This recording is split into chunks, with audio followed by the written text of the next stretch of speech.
अस्सलाम वालेकुम। मैं हूं आपका अपना डॉक्टर अकबर मोहसन केयर पिल के प्लेटफॉर्म से। हमारा आज का मौजूद है बच्चे खाना नहीं खाते। माँ बाप कहते हैं उसे भूख नहीं लगती, हालांकि गलत है। बच्चों को भूख भी लगती है, वो खाते भी हैं, लेकिन सिर्फ स्लंटी पापड़। हाँ जी, बच्चे स्लंटी और पापड़ तो बड़े शौक से खाएं, मगर खाना खाने को दिल ना करे, घर की रोटी खाने को दिल ना करे, घर का जो भी आप पकाते हैं उस पे दिल ना करे, लेकिन स्लंटी पापड़ बड़े शौक से बच्चा खाए। तो हमारे होम्योपैथी में उसके लिए बड़ा अच्छा इलाज है।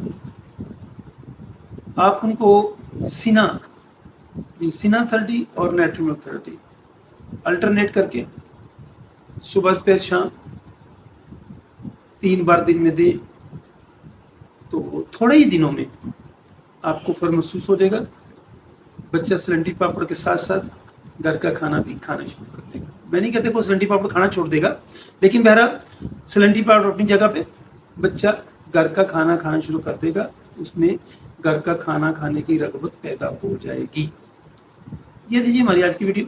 मिलते हैं किसी और मौजूद के साथ, किसी और वीडियो में। तब तक के लिए फी अमान अल्लाह।